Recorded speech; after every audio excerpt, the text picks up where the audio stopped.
Hey everyone, welcome to another StART program where stories and art collide. As you can see, we're going to do some really cool crafts today. We're going to do a little tinfoil art. You can see a ghost and a bat and a tree.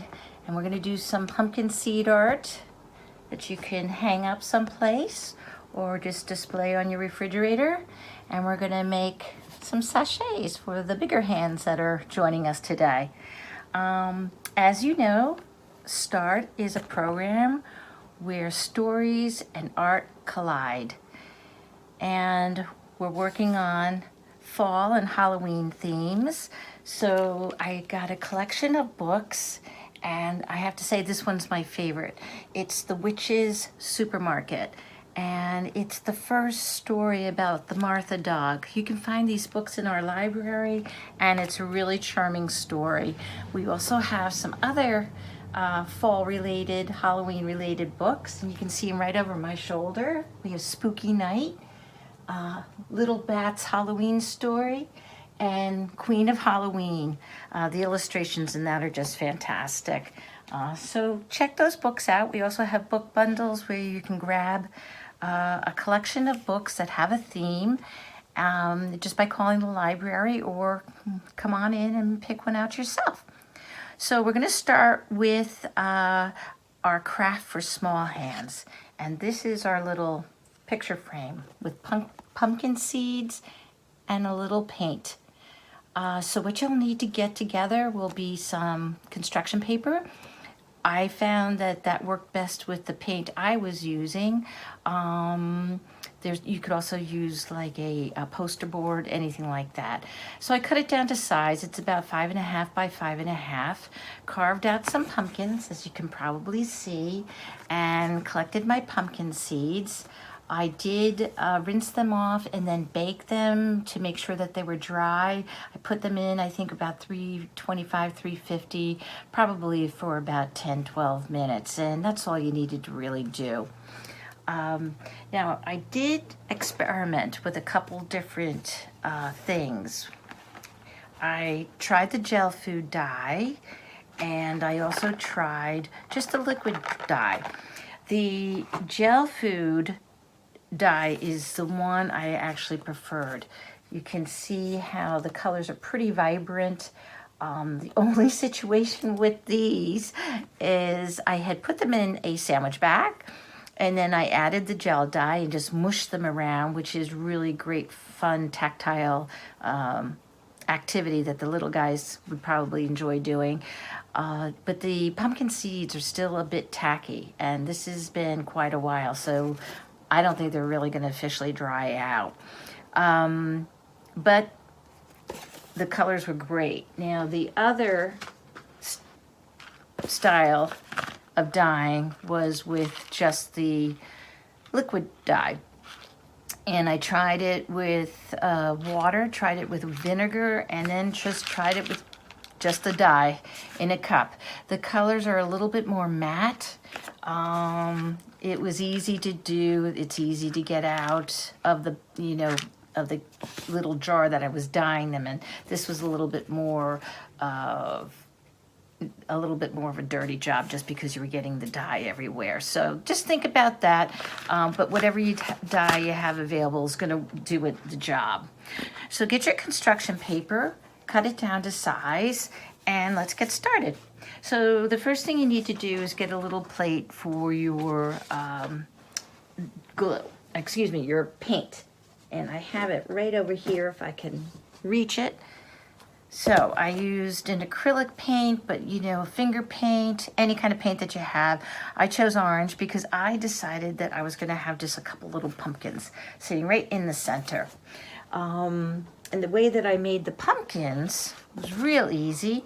I had 2 bottle caps, okay? So if you take some of the glue and you make a little puddle in the middle of your dish, you really don't need much at all.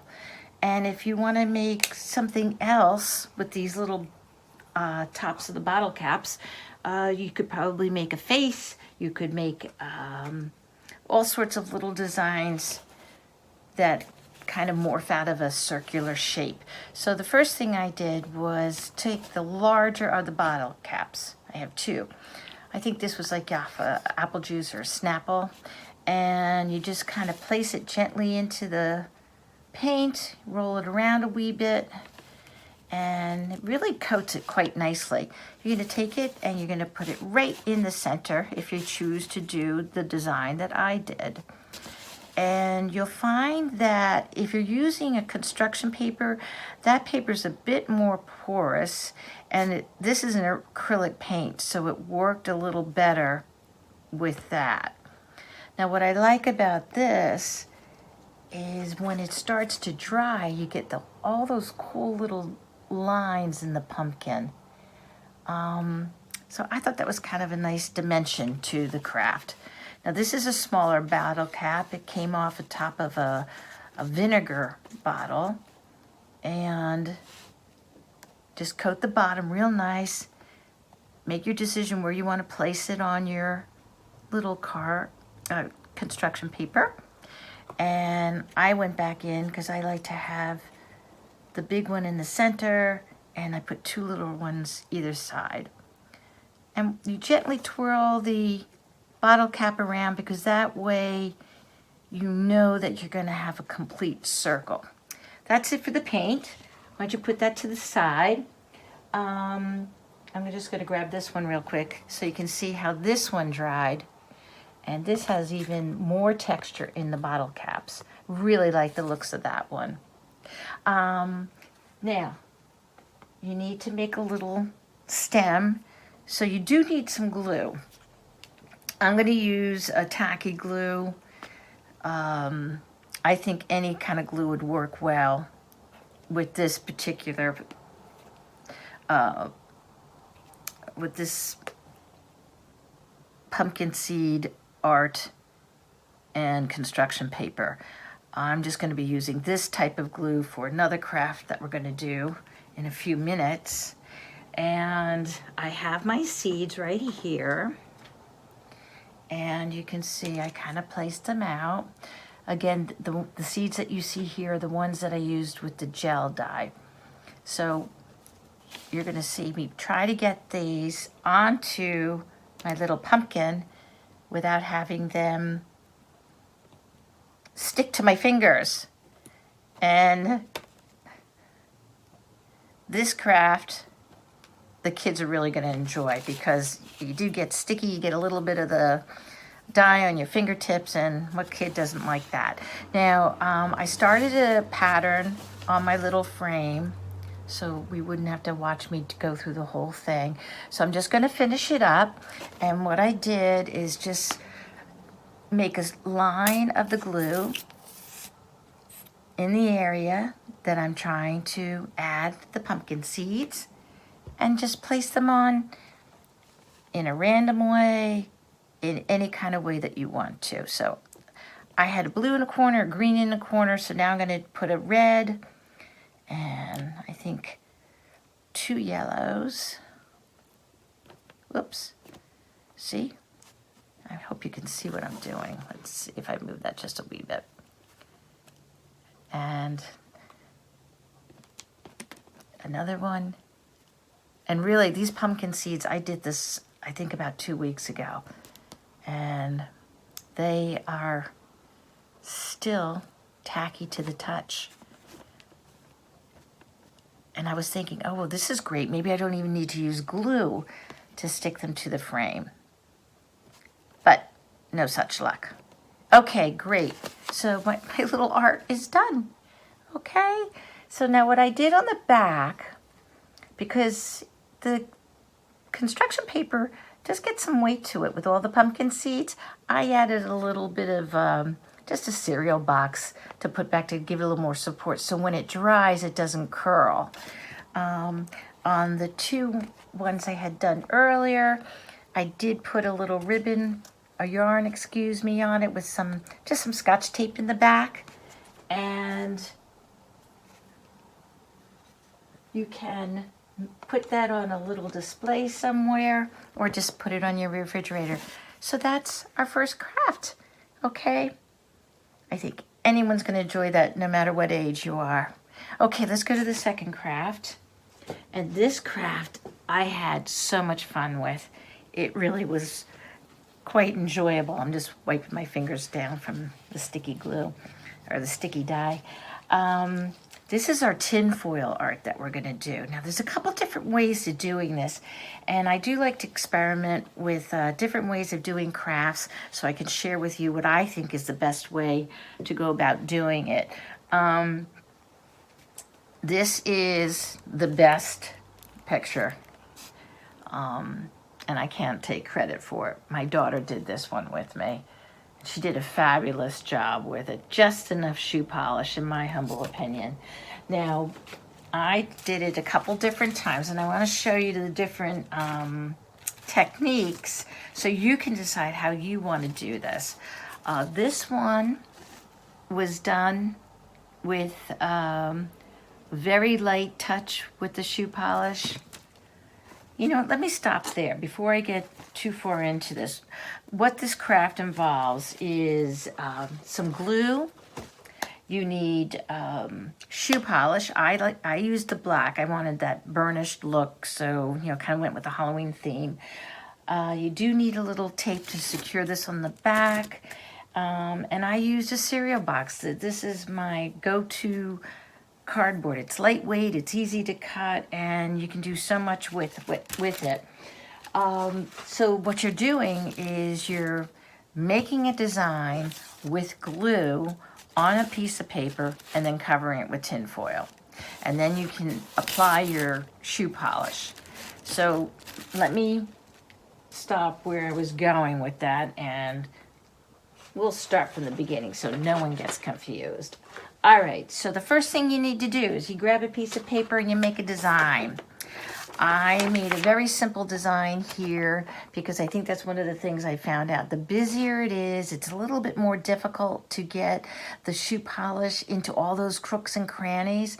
So I think if you make a larger design with not a whole lot of activity going on in it, I think it works out best. That's worked out best for me, might be different for you. So I'm gonna do a spider web that's perched in the corner with a big old spider coming down from it because it's Halloween. So I transferred that design onto my cereal box, okay? And then what you do is you grab some glue, Elmer's, anything, any kind of liquid glue is gonna be fine. Just you need it in a bottle size that's easy for your hands. This project might be a little better for someone a little bit older than the first craft. Now, I seem to be having a little trouble with getting the glue to come out. So just squeeze a line of glue right down your lines. Doesn't matter if you use Sharpie to do an outline or if you did something in pencil to make it light. Don't worry about it because it's just going to get covered by the tin foil. So you go down whatever design you have, and you might make it a little messy because the glue has little strings as you're applying pressure to the bottle, but don't worry about it because as it dries, those little dribbles that you really don't want in part of your design perhaps, they won't take away from the whole design because they're just too thin of a string of glue. Now if you go through this whole process outlining your theme that you've chosen, when you finish, this is what it's going to look like. Can you see that? All right, is it upside down? I think it's upside down. Okay, that might be a little bit better. Now, as you can see, if I hold it on an angle, can you see how thick the application of the glue is?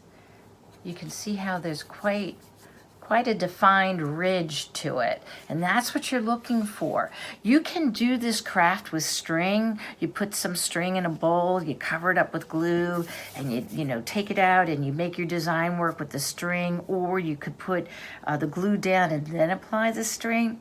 This I thought was just so much easier. It takes a little more time because you might have to apply the glue 2 times because maybe the line that you were drawing with the glue just didn't get enough on it. And I think that's thick enough to have a well-defined picture when we put the tinfoil on. Okay, so the next step you do is you grab your tinfoil, whatever you have in the home. I just chose regular tinfoil. I didn't have the heavy brand. And I think this works better because it's a little bit thinner and it's going to show your picture design right through it. So you're going to put it down on the little board that you have done your glue, and you just secure it. And I'm just going to do this real fast. So you just smooth it out, and again, because you want to have these designs popping through, you're going to get wrinkles, and that's fine. So that's the whole goal. So now can you see how that is? Let's see. This is the top.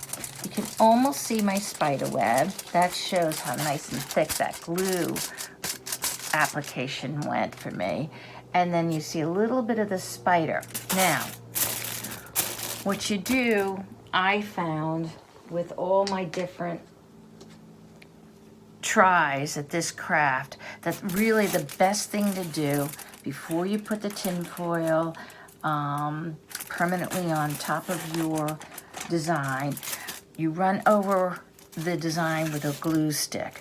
You do it on the top ridges and a little bit on the circles.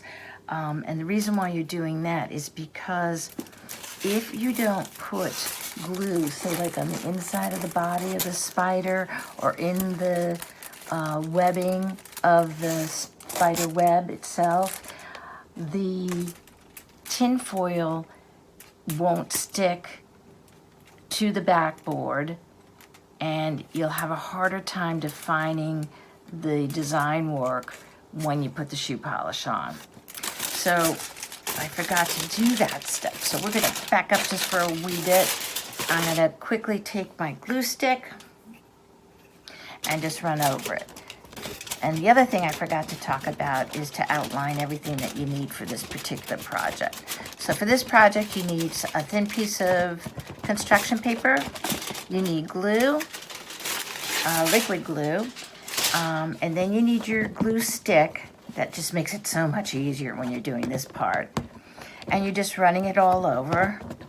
The other pieces of equipment that you'll be needing for this particular craft would be, oops, there's my glue stick, the shoe polish and paper towels. And it does get messy. So I am doing this on top of a little box that I made for this video. I don't care, what happens with that because it's just a little cardboard box that I covered with some paper. But because it actually splatters a little bit, I am going to put a brown paper bag on top of it. And as you can see, all the shoe polish is already on there. Now, if you put the shoe polish on real gently, you won't get the splatter. But if you start getting carried away, because you're having so much fun, because I think that's the best part of the whole project, you might get a little messy. So you're smoothing out as many of those wrinkles. Oh, that's great. I can actually see that. You can really see a well-defined spider web. You're smoothing out the tinfoil as best you can, and you might need to use a couple different items to help you. This is a little gel pen, I think it is, that has a nice rounded cap to it, and I use that because it's tinfoil. It can rip, and if it does rip, don't worry about it, because in a couple of the attempts that I did with this particular craft. I did rip the tinfoil, but you really can't see it once you put the shoe polish in. So don't worry too much if that happens, but just be gentle with it and you won't have that problem. Now, if the little pen cap that you're using doesn't seem to work in all the little crooks and crannies of this project, chopsticks, those are my go-to. Use it like a pencil. I'm sure it all looks backwards because I'm left-handed, but use it like a pencil, work it in and around the legs of your spider, work it around the cobweb, and that's about it. So I'm going to hold it up so you can see what I've done. See how I really press that into all those little crooks and crannies? And that's what you want to do. And that helps define it when you go to put the shoe polish on. Now before we do that, I'm going to show you a couple different things. As I said earlier, this is the one that my daughter did, and I think it looks really great. I think she had enough of the shoe polish puddling in all the crevices of her design, so it really emphasizes her spooky Halloween ghost and tree. Now, this one I did, I'm just going to show you. I wiped off a lot of that shoe polish. And it looks good. It's fine if that's what you prefer. It's got a little bit of definition to it. But I thought, I'd like a little bit more of the shoe polish. Now this one, I got carried away and I put a ton of shoe polish on it. I think this was the first one I did. And I don't think you can even see what's going on there. I've got a couple pumpkins. I think there's a bat in there too. Pumpkins, spiders, spooky Halloween, and it's just so busy you can't really see what's going on. So I recommend that you narrow down your design choices to just a few items, and then you'll be able to see your design much better. And this one again was a little too much for design. Looks cute, but I think better with, oh, can you even see that? Well, anyway, so here we are. We got the spider web. So you take your shoe polish, just does need to be shaken up. Have your paper towels at the ready. This will take drying period of about, 24 hours, depending on how much you put on there. This is shoe polish that comes in black, has a little sponge applicator. I'm going to hold this up a little bit more. It looks like you really can't see what I'm doing. Let me see if I can prop it up just one more level. Maybe, yeah. Okay, so you just swoop it on. Now, I didn't spend much time with this one going in all the crevices with the pen and the chopstick that I probably should have. I just really wanted to get going on this just so you could see. But you can pounce it on. You can then swipe it one way to help really get it into all the different creases of your design work. You can use this round and round kind of technique. And then for that puddling effect, which I really think is cool, you can pick a couple different areas and just pounce it on. That gets more and more of the shoe polish into your design. And just have fun with it. It really is a cool craft and perfect for Halloween, don't you think? So anyway, that's what you do. And you put on as much as you want. I'm going to hold it up. And it's already starting to look pretty cool. I hope the lighting is good enough so you can actually see what I'm doing. But anyway, so then you would take your paper towel and you would just wipe it down. I would choose to go from one side to the other and just kind of move around the shoe polish so it looks just like the way you want to have it when it dries.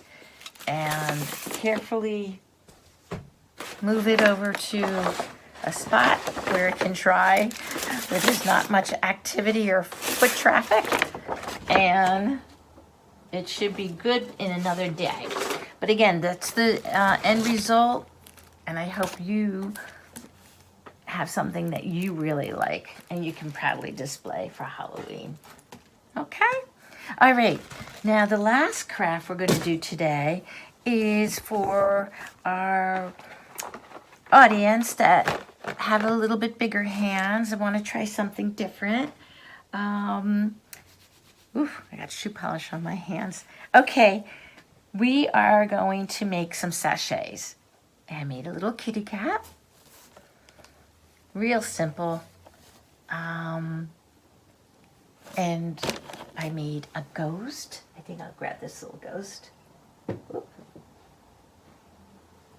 So I made a little ghost, little kitty cat, and then we also have a little owl.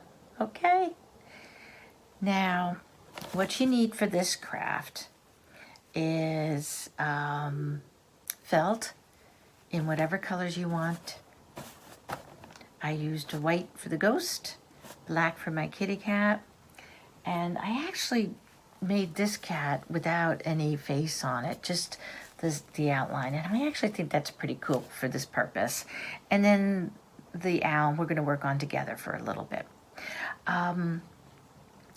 Now, what I like to do with the filling is I used a couple different things. I used, let's see, for this was just Epsom salt, scented Epsom salt with lavender. Here, so I had a big bag of that, poured that in here, and it smells terrific. I wish you could smell that. Now this little guy, my little ghost, I just made with polyfill. I filled it up, and you could use this as a cute little display somewhere. But I wanted to make some sachets to put in a closet or a drawer that had this Halloween theme. I thought that would be a little fun. And the other filling that I used was lavender. I had some pretty lavender that I got at a farmer's market. And I put it in a bowl. Can you see that? And then I took some white rice, little white rice, and I scented the white rice with essence. So what is that called? This one is called Clear the Air, and it has a bit of peppermint and eucalyptus in it. So it smells really fresh, but I wanted to have some of that lavender scent too.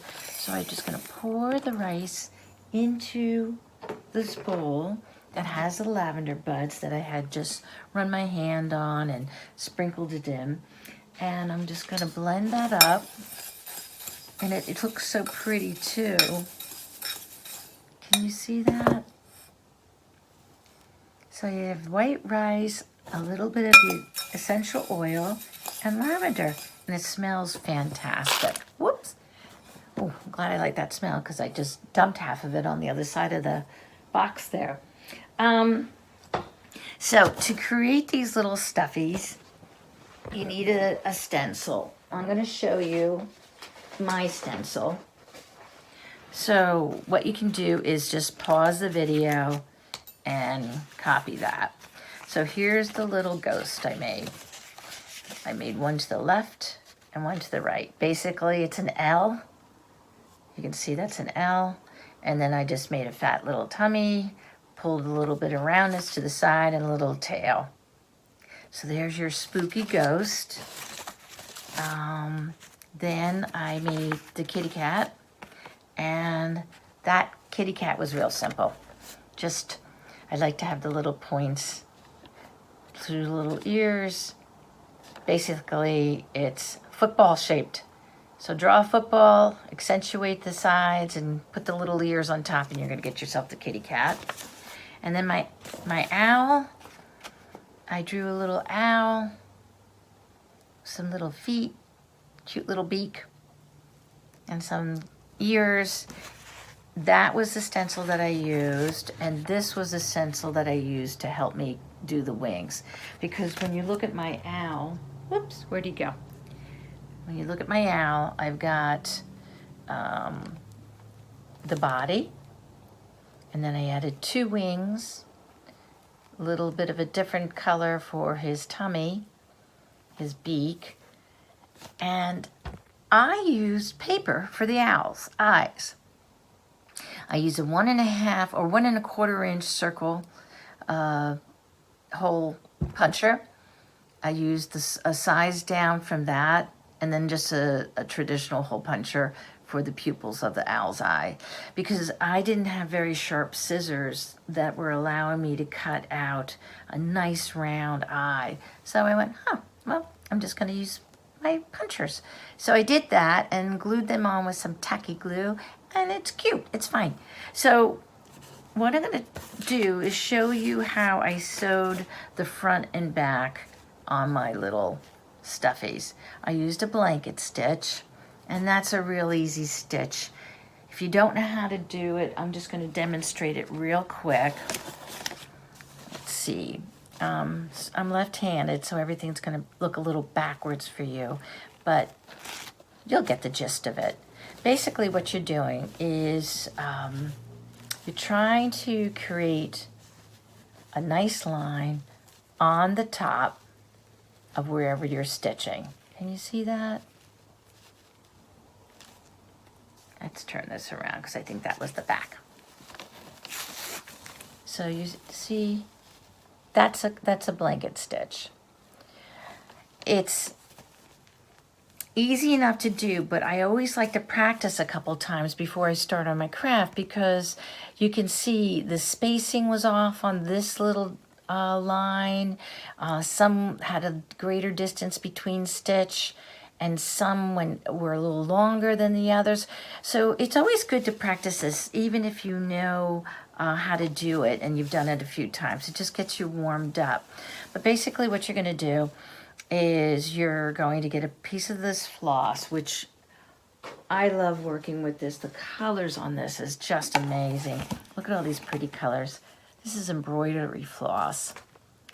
And pick the color, whatever you want. You know, the ghost, I used white, but you could accent it with black. That would even look charming too. So pick whatever colors you have at home, or, you know, get some colors that you like to work with.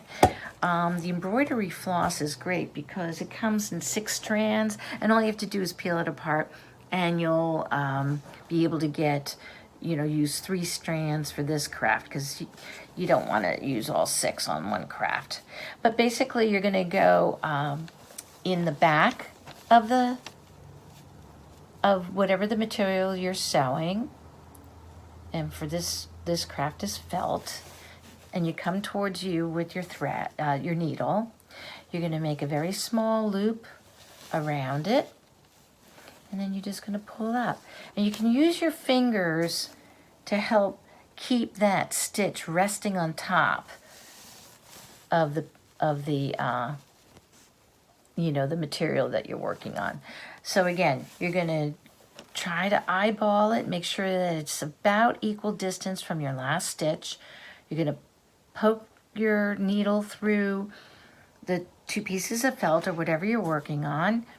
Before you pull your needle through, you're going to make sure the thread loops around. So your thread comes up through that little loop, and then you can keep on pulling up with your thread, and you made yourself another stitch. Okay? So again, you come in from the back, you grab your thread, you do a quick loop around, and then you pull it up. And that's your blanket stitch. Okay? Let's see. Can you see that better? And as you're going along, you'll want to pull this thread, the last stitch you did, just a little bit opposite, along the direction that you're going. That just helps tighten it and keeps it nice and neat at the top. So for the little owl, I've already started the blanket stitch. I made a front and a back, and I recommend that when you cut something out that you put, especially if you're working with this, the lesser expensive felt, make sure you put them on top of each other to cut it, because it's very difficult. Maybe if you have really sharp scissors, it works better. But if you make sure that it's lying on top of each other when you cut out the stencil, they come out closer to the same dimension. All of these little stuffies are about 3.5, whoops, there he goes, about 3.5 inches. This way and this way. The owl's a little bit bigger. He's closer to 5 inches. So I started the blanket stitch right here, and I'm going to work my way all the way around, and I'm going to stop right about there, because that's how I'm going to then fill with the little lavender sachet. And then after you fill it up, I used a paper funnel. I just stuck it in the the opening I left in the stuffy, and then you just spoon the fill into it. And you don't want to make it super packed. Like this is my polyfill. He's really quite firmly filled. For the sachets, the scented sachets, I like a little bit of mobility with it. Okay. And then you just finish up, you sew it back up. That's the great thing about the blanket stitch. It's on the outside, it looks great, and you can finish it up that way. Your last stitch, you're going to take your thread and needle, and you're going to do your final blanket stitch, and you poke your needle back inside of your stuffy, and you come out the other side. You might have to, compress your little stuffed animal down to get the needle to come through, and then you trim the thread, and then you just work it back inside to the body of the felt sachet that you just made, and it will keep intact. And that is our 3 crafts for October. And grab some of these books. We also have some adult books. In the adult section, you can read Frankenstein. Of course, Stephen King. Stephen King's perfect for this time of year, and we always have a great collection of his to share with you. So pick out some cool Halloween books, enjoy them. Let me know how you like the crafts. If you have any questions or anything, you can always get back to us. You can call the library or respond down below. And we do have these videos on our YouTube channel, or just find them on Facebook. So enjoy doing these crafts. Have a great Halloween, and happy crafting. See you next time. Bye.